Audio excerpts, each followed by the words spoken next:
I'd like to welcome today Khaldoon Bakahail. He's Strategic Advisor at the Geneva Center for Security Sector Governance.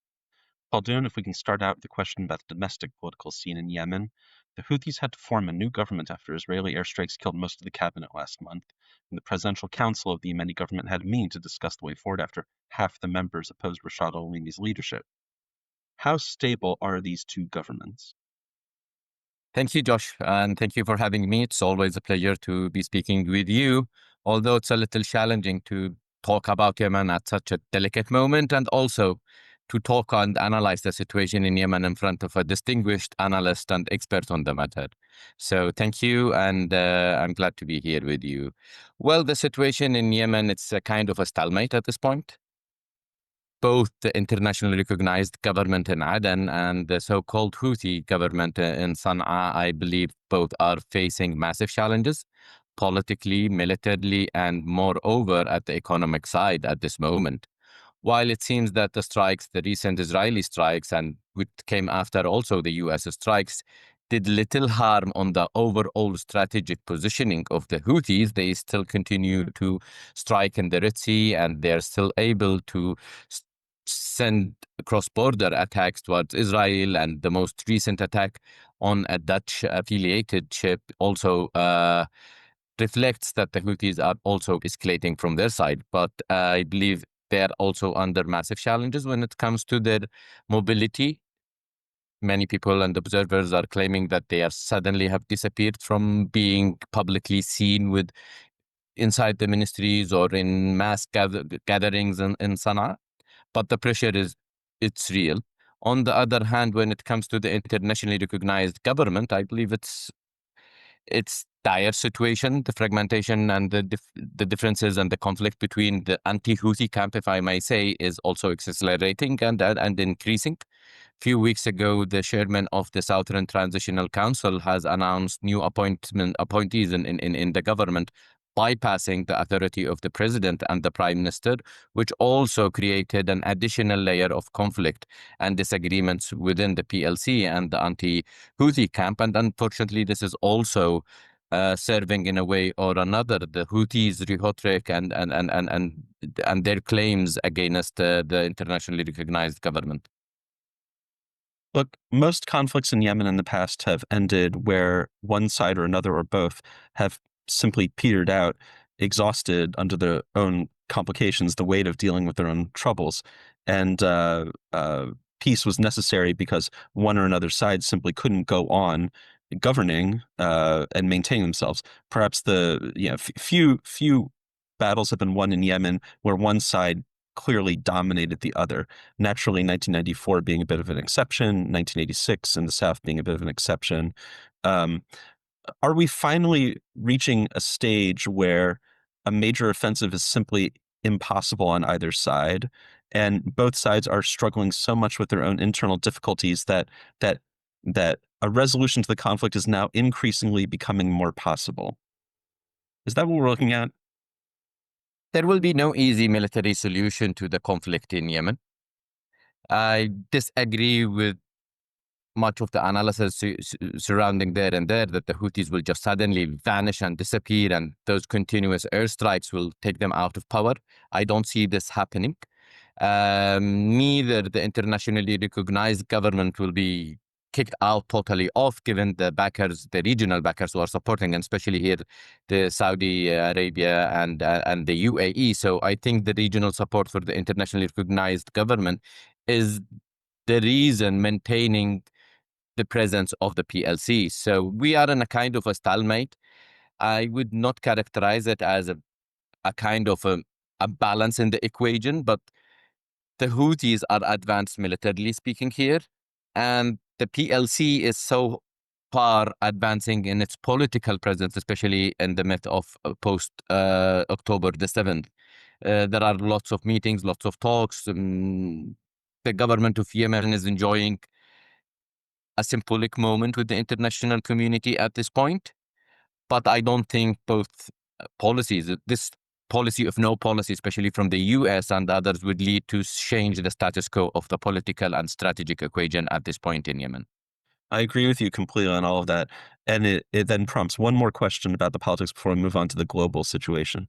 And the question is, uh, there's a lot of Track 2 initiatives that have been brought up over the last decade of this conflict. There's been Track 2 initiatives of every style and shape that you can imagine, sponsored by every global party you can think of. That was the same case to some extent back in the late 60s as well. You had the UN involved in a number of Track 2 or third way discussions and forums. But ultimately, in most Yemeni conflicts, it is the elites, the party leaders that eventually come to the table to ensure that they have a seat in politics moving forward after any settlement. And I would imagine that's likely going to be the case now. I agree with you that the Houthis aren't going anywhere, and the Yemeni government's not going anywhere either. Even if they're both slowly facing challenges that are increasingly becoming harder and harder to overcome. But it does then pose the question: if the eventual settlement is at the elite level, what purpose and role do all these track two forms serve? This is a good question. Thank you, Josh. I think there has been some signs of shift, especially from the international community or the peace sponsors, especially the Western peace sponsors, when it comes to the notion of track two peace building. There has been a neglectance of the importance of elite bargains. And in a case like Yemen, you won't be able to achieve anything if you will totally sideline and neglect the elite's say and their decisive role in deciding on war and peace. But I think also one of the lessons now, post 7th of October, there is a new thinking. And maybe while we do in DCAF, we don't claim that we are doing track two, but we are engaging more on confidence building measure, and we're working with the tribes, we're working with the security and military commanders, and this is also allowing the space for us and those who are interested to support and enhance the UN-led peace process to engage with the people, with the tribes, with those who really matter at this point. And as you mentioned, historically, it's always the elites, but they should not be allowed to monopoly the whole scene. You need to also bring the political parties, the civic movements, the youth, the civil society. But at the same time, you cannot just only focus with the political parties and the NGOs and the activists while you are neglecting the important role of the tribes and the military commanders. And I'm sorry to say that, also the warlords in Yemen. So if you don't have a sort of a conversation where they feel that they will be part of shaping the positive future of Yemen, they will keep playing the game. And here, there is an important area where there's no much really focus on. It's the smuggling, the weapons smuggling, and what's happening now inside Yemen and the region. And when you come and figure out who's playing that, it's the majority of those warlords are, at the same time, they are political actors, they are tribal leaders, they are military commanders who have been thinking that they have been sidelined from the international community, and they have not been allowed to have a space in the negotiations track. So in Yemen, sooner or later, people would realize the important role of the elites to have a big say now in deciding the future of Yemen. And especially with the discussions now about the day after the Houthis. I don't know from where this notion is coming, because I don't think there will be a day after, but the discussions now are more of the hour after. But the day after, you cannot see Yemen without the Houthis, without the Islahis, without the TPC, without the tribes. So bringing them together to understand their interests and concern is vital to really stabilize the country. And it might serve as an advanced step to de-escalate in the region from an important geographical area like Yemen. Okay, let's move on to the main topic of conversation today, and that's the great power competition. If we can start with China, because we had a recent visit of senior Chinese leaders to meet with the Yemeni government, talk about trade and commerce and other relationships. And certainly in the past, China's played a little bit more of a role, you might say, in the north, in terms of weapons shipments. If you go back 5, 6, 7 years ago, in particular before COVID. Where does China stand today in this conflict, and how important are they? Well, either we like it or no, but the Chinese are very smart, playing their cards. And when it comes to Yemen, I think they are still pursuing their neutrality, although opening channels with all parties to the conflict, the Houthis, the government of Yemen, and within the entities in the government of Yemen. And also balancing their strategic relations with the Gulf countries, and on the top of that, the Saudis and the Emiratis. So I think there is some exaggeration about the Chinese influence when it comes to the military and security dynamics. But at the same time, you cannot neglect that the Chinese are not there. The Chinese, they do have a strategic interest when it comes to the Yemen and to the Red Sea region. They have huge investments when it comes to the Horn of Africa. They have also strategic interest to secure a safe passage for their shipments. And for the last 2 years, we have noticed that the Chinese and also the Russian shipments are the most safest shipments passing through Bab and Mandeb region. But I think the Chinese, and this also is relevant to the Russians if we would be talking about them, it's about the distraction. And I think what's happening in the Bab al-Mandab and the Red Sea, it's a huge distraction for the region, for the Western countries. And I do think that the Chinese and the Russians are also benefiting directly or indirectly from such distraction happening there. Okay, then let's turn to the United States. Now, with the new administration, there was a lot of attention paid initially, but after the airstrikes that the United States conducted, you saw a great movement away from Yemen and away from the notion that we have to be involved in a core way in this conflict, that our interests aren't directly represented. We reached a modus operandi with the Houthis in terms of their striking U.S. vessels within Bab el-Mandeb, which the Houthis haven't entirely held to. But with that, in a sense, the Trump administration seemed to declare victory and move on. Is that the case? How much is the U.S. still relevant and involved in what goes on? The US is always relevant, and it would keep relevant when it comes to Yemen and to the Arab Peninsula and the wider geopolitical equation in the region. But I feel it's either the current administration or the previous administration is the lack of having a dedicated Yemen policy. So I think this is what's leading this chaotic approaches. So today there is diplomacy, today there are strikes, tomorrow there is nothing.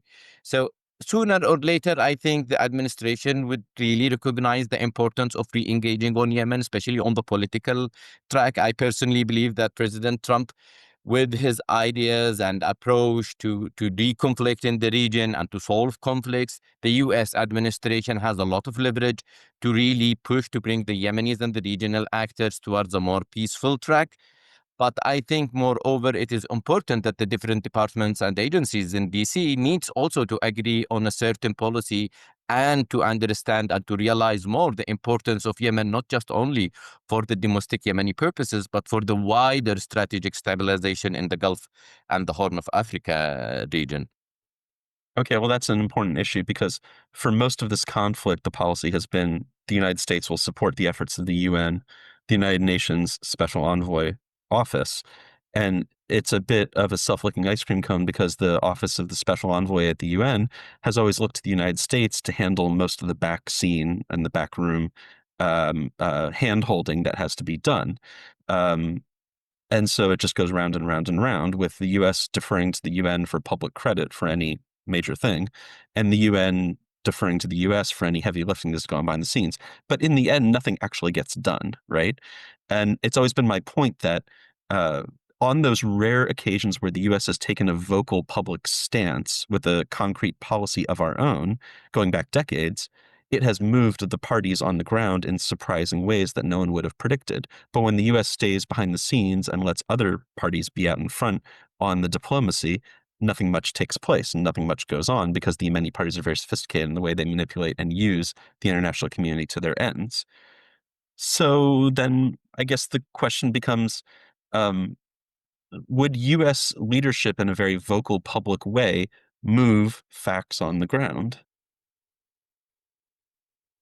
Regardless of it was vocal or it was behind the curtain, the US is an important player when it comes to shaping policies and in our region. I think the lack of combining the policies of the carrot and the stick has really devastated the approach. So sometimes you would be using the stick and it's only the stick, and you neglect the importance of engaging politically, or you either invest in the diplomatic and political track while also sending the wrong messages and signals to the parties to the conflict, either the Houthis or the government of Yemen. So I think it would require a combination of both the carrot and stick.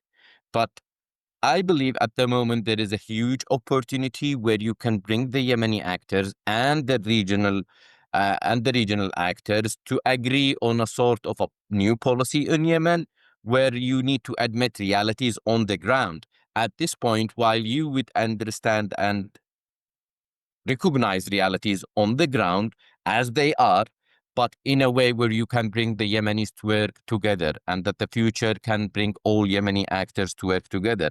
But if it is only just about sanctions and strikes, I don't think things might change. It might worsen more, especially when it comes to the humanitarian side in the conflict. The Yemenis are the most who are paying the price of this conflict, while there are little change in the behavior of the political actors, especially the Houthis at this point.